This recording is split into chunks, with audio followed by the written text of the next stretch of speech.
ये कहानी है करमू चमार की, जिसने न सिर्फ ब्राह्मणवादी मानसिकता की दीवारें तोड़ी, बल्कि अपने समुदाय के गौरव को आसमान की बुलंदियों तक पहुंचाया। वो गांव जहां मंदिर के दरवाजे दलितों के लिए बंद थे, वो समाज जहां मेहनत को गंदा और आत्मसम्मान को पाप समझा जाता था, वहां एक चिंगारी जली जिसने इतिहास बदल दिया। क्या तुम तैयार हो उस आग को महसूस करने के लिए जो करमू के दिल में धधक रही थी? अगर हां तो रुक जाओ, क्योंकि ये कहानी तुम्हें हिला देगी। दोस्तों, वीडियो में आगे बढ़ने से पहले आप सभी लोगों को मेरा जय भीम, जय भारत। आप भी कमेंट बॉक्स में जय भीम, जय भारत लिखें, जिससे समाज में जय भीम की गूंज हो और बाबा साहेब भीमराव अंबेडकर को लोग और अधिक जानने का प्रयास करें। चलिए दोस्तों, हम वीडियो शुरू करते हैं। गंगा के तट पर बसा था गंगापुर, एक ऐसा गांव जहां जातिवादी ब्राह्मणवादी व्यवस्था की जड़ें गहरी थीं। गांव का शिव मंदिर ब्राह्मणों का अभेद्य किला था। पंडित रामशरण मंदिर का मुख्य पुजारी एक क्रूर पहरेदार था। उसका फरमान था, कोई दलित कोई शूद्र मंदिर के साए में भी न आए, उनका स्पर्श भगवान को अपवित्र कर देगा। गांव के बाहर चमार बस्ती में रहने वाले दलित समुदाय के लोग इस जातिवादी ब्राह्मणवादी नियम को चुपचाप सहते थे। उनके दिल में एक चुभन थी, एक सवाल, क्या भगवान भी जात देखते हैं? वे मंदिर नहीं जाते थे क्योंकि वहां उनके लिए सिर्फ अपमान और लाठियां थीं। दोस्तों, बस्ती में एक युवक था, करमू चमार। करमू अपने पिता भगतू की तरह चमड़े का कारीगर था। उसकी बनाई जूतियां इतनी मजबूत थीं कि गंगापुर के जमींदार और व्यापारी उनसे काम करवाने को लालायित रहते। उसकी घोड़ों की रकाब में ऐसी कारीगरी थी कि मानो उनमें जीवन बसता हो। लेकिन जातिवादी ब्राह्मणवादी मानसिकता के चलते करमू को हमेशा गांव की सीमा के बाहर धूल भरी सड़क पर बुलाया जाता। उसे कभी पूरा मेहनताना नहीं मिलता, बस 2-4 सिक्के और ताने मिलते। चमार, अपना काम कर और चुपचाप चला जा। करमू की माँ सावित्री उसे समझाती, बेटा, हमारा मंदिर हमारी मेहनत है, हमारी कला ही हमारी पूजा है। इस जातिवादी ब्राह्मणवादी मंदिर में क्या रखा है? दोस्तों, एक साल गंगापुर में भयंकर सूखा पड़ा। फसलें मुरझा गईं, कुएं सूख गए और गांव में हाहाकार मच गया। पंडित रामशरण ने मंदिर में एक भव्य अनुष्ठान का ऐलान किया। गंगा का जल लाकर शिवलिंग का अभिषेक करेंगे, उसने कहा, और सूखा खत्म होगा।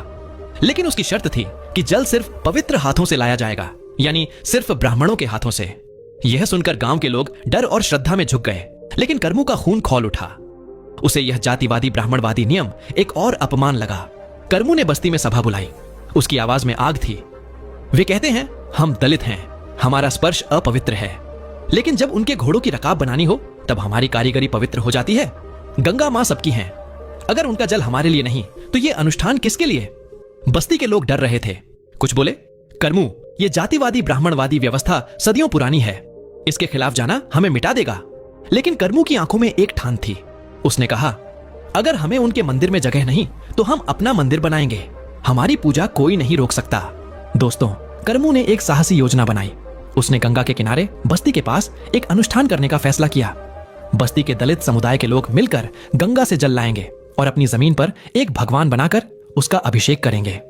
उसने कहा, हमें उनके पत्थर के मंदिर की जरूरत नहीं, हमारा मंदिर हमारी आत्मा का होगा, जहां जातिवादी ब्राह्मणवादी भेदभाव की कोई जगह नहीं।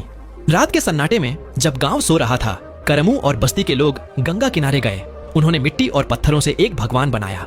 करमू ने अपने हाथों से चमड़े का एक खूबसूरत छत्र तराशा। उस छत्र पर उसने चमार समुदाय की मेहनत, उनके संघर्ष और उनके गौरव की कहानी नक्काशी की। उसने छत्र पर लिखा, हम दलित आग से जन्मे, अपमान से नहीं झुकते। छत्र को भगवान के ऊपर रखा गया। जैसे ही बस्ती के लोगों ने गंगा का जल चढ़ाया, आसमान में बादल गरजे, बिजली कड़की और बारिश की पहली बूंदें गिरी। बस्ती के लोग रो पड़े। उन्हें लगा कि स्वयं भगवान ने उनकी पूजा स्वीकार की है। दोस्तों, यह खबर गंगापुर में आग की तरह फैली। पंडित रामशरण गुस्से से लाल हो गया। उसने चिल्लाकर कहा, ये दलित भगवान का अपमान कर रहे हैं, उनकी हिम्मत कैसे हुई? उसने बस्ती पर हमला करने की धमकी दी। लेकिन गांव के कुछ लोग जो करमू के साहस और इस चमत्कार से प्रभावित थे, उसके साथ खड़े हो गए।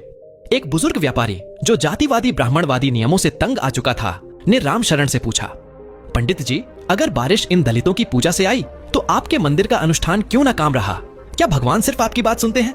रामशरण के पास कोई जवाब नहीं था। उसका चेहरा लज्जा और गुस्से से लाल हो गया। दोस्तों, दिन बीते और करमू का बनाया भगवान बस्ती का गौरव बन गया। लोग दूर दूर से उस मंदिर में पूजा करने आने लगे। वह मंदिर नफरत की दीवारों से नहीं, आत्मसम्मान की नींव पर बना था। वहां न कोई जात देखी जाती, न कोई भेद। करमू ने बस्ती के युवाओं को अपनी कला सिखाई और चमार समुदाय की कारीगरी को दूर दूर तक पहचान मिली।